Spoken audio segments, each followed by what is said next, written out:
to Coffee with Amy. I am Amy, and this is my coffee. Big cup today. So, today I want to talk about a dream. Actually, a nightmare I had. I don't really dream much as an adult, but I used to dream a lot as a kid. I would have very vivid dreams that I can still recall to this day. Maybe that's another episode. But I want to talk about one I had recently. It started in like a really weird room that I thought kind of resembled like a music studio. Like it had a bunch of people in it. And there was this blue button just appeared on the table. And then that started a debate on should we press the button. I was one of the people who did not want to press the button. And it got really heated. And people were like, oh, I can't, and would leave the room. Then there was two guys left. Guy A, who is the guy who wants to press the button, and guy B is the guy who doesn't want to press the button. Are arguing. Guy B gets in front of the button to like protect it, be like, no, don't push the button. Then after a few heated words, Guy A brings out a gun and shoots Guy B, then walks over and presses the button. So scary at this point, because then a hole starts to form on the ground near the button and is slowly getting larger and larger. And I'm like, oh no, I'm out. I'm leaving this room.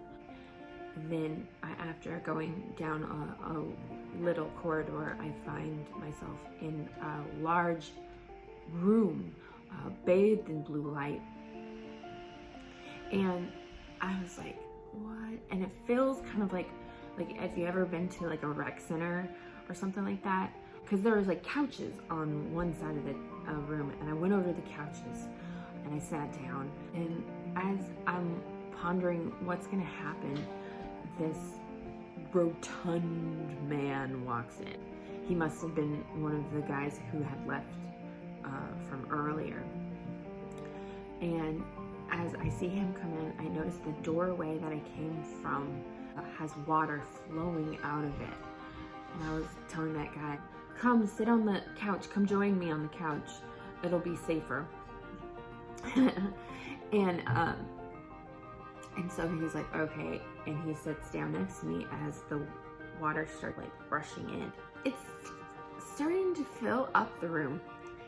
And so much so that the couch that we're sitting on is floating on the water. And I was like, let's go to Rob's room. And I was pointing to the doorway that he had come from. And he's like, okay. A little too much excitement made me think that he thought we were gonna like make out or something. And that's why I was like, let's go to Rob's room. Wink. Wink. And I was like, no, we don't have time for that in my head, as he jumps off the couch and starts swimming towards the doorway. And I was like, okay, jump. In real life, I'm a pretty good swimmer. And so I was like, I can make this. And I'm like trying to swim, but then I noticed that there's a huge current, like a vortex current pulling me away from that door. And I was so scared. I was like swimming as hard as I could as it pulled me down into the hole that had apparently gotten so large that now it was sucking all the water. I realized that this is it.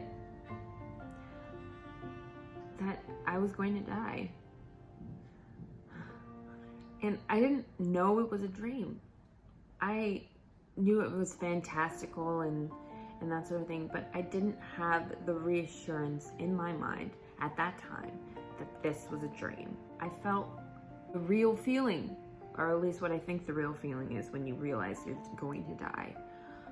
And it was like a mix of horror and regret and extreme sadness. And it just overwhelmed me as I was dying.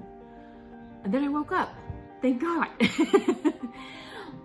But I I realized that I still had that feeling in my heart. I could feel it. It was real. And it was because, like, I didn't know I wasn't dreaming. So to try to help me through these feelings that I was feeling, I decided to, you know, break down the dream, try to figure out why I was dreaming this. Makes sense. That day I'd been watching movies, and I had watched a movie called The Sphere, or it's just Sphere. I think it's just Sphere. There's a scene in it that has a room full of people, well, not full of people, has a few people in it, that's filling up with water, and they're arguing about whether or not to pull a lever. But in the movie, the pulling of the lever is a good thing, and the button pressing was a bad thing. So who knows why that changed. I had watched American History X for the first time, and that explains like the fighting and the guns. All this was like right before bed. Do you know I recommend watching weird, crazy movies before bed? I don't know why there was blue light. I know why there was. I was in a recording studio because I have a lot of musicians in my life. I don't know why I was in a rec center kind of thing. It was just like a big room. Don't know who the rotund man was, or why he would have been excited. Well, we all know why he'd been excited. Wink. You know, who isn't excited to like meet someone new? It's like, hey, yeah, I'll go make out with you. Oh, we're about to die. That's why you said to go over there? Oh, okay. I know why I said Rob's room. Yes. Right as I'm falling asleep. One of my roommates thought it'd be a good idea to play loud music at 12:30 a.m. I assumed it was my roommate Rob because he is a DJ, and I know he needs to practice, but it's like, I'm trying to sleep, please, let me sleep. And I've been thinking about, like, I should go tell them to, like, turn off that music while I'm falling asleep. You know, I love talking about my dreams. I've always loved talking about my dreams, but I always find them really interesting and kind of, like, wonder what my mind is telling me, sort of thing. So here's a question for you. What kind of dreams do you have? Do you still remember any dreams from your childhood? What do you think of my dream? Do you have any insight to why there was water or blue light or a big fat guy? Not fat shaming here, it's just a descriptor. But you know, leave a comment down below.